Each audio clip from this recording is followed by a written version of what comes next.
Australia, 1914, the start of the Great War.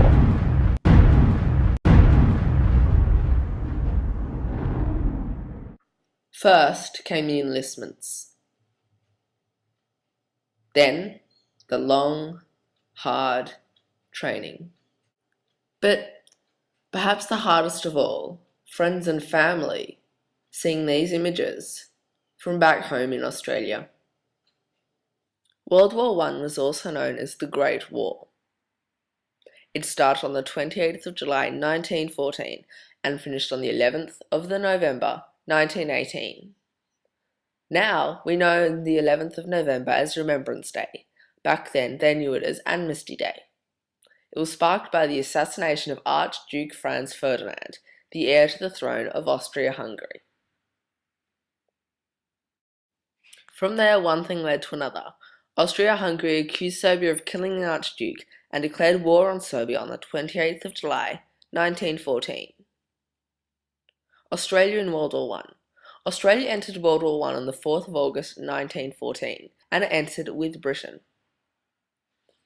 Australia, obviously being discovered by Britain, had a huge alliance with them. Newspapers and soldiers were saying things like this. The British Empire is our family circle, and we cannot live without it. Who lives if England dies? To defend England to our last man and our last shilling. Australia was so heavily involved with the Great War because of the alliance with Britain.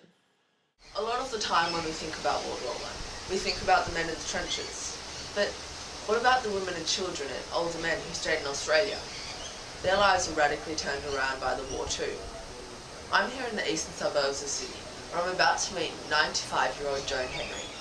Now she was manpowered to the bank during the Second World War, while her then boyfriend, now husband for 6-7 years, Jim, went off to fight in war and was a prisoner of war. Well, of course it wasn't the same war.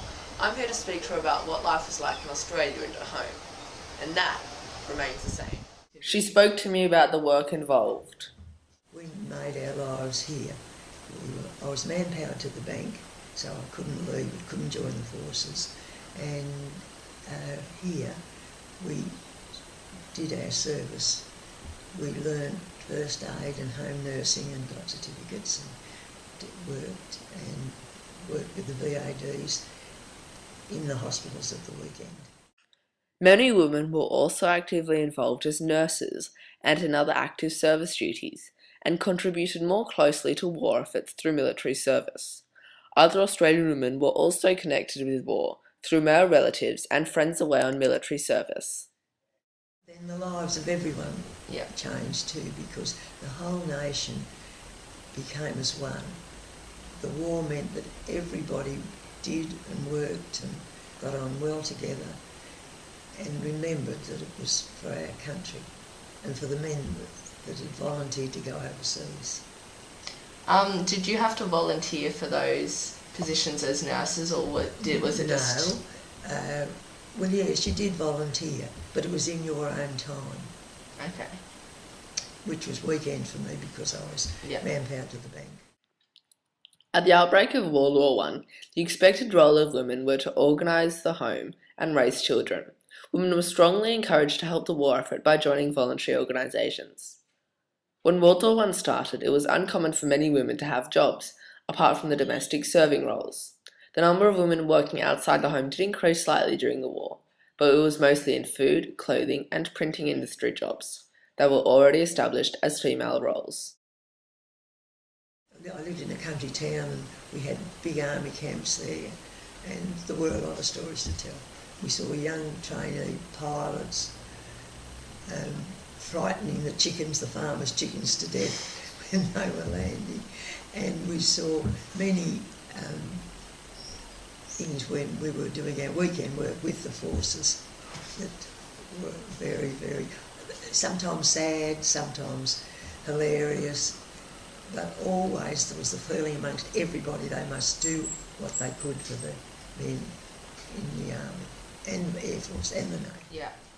What was that like with your social and your friends? Did you stay in contact, or was it We completely part ways? The friends were the ones then that we made with their men away. We had the common bond, and we're friends now, all these years later. Yeah. Everybody was equal. Nobody had anything more than anybody else, and we all had the worry and the anxiety of the men in their dangerous work.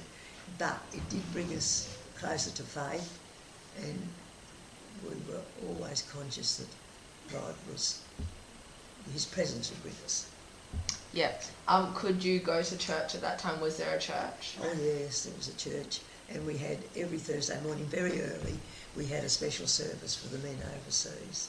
Okay. About 7, I guess, and by the time we had our breakfast and showers, it was time to go to work at the bank. And we had to stay at the bank until the work was finished. Sometimes it went on into the night. Wow.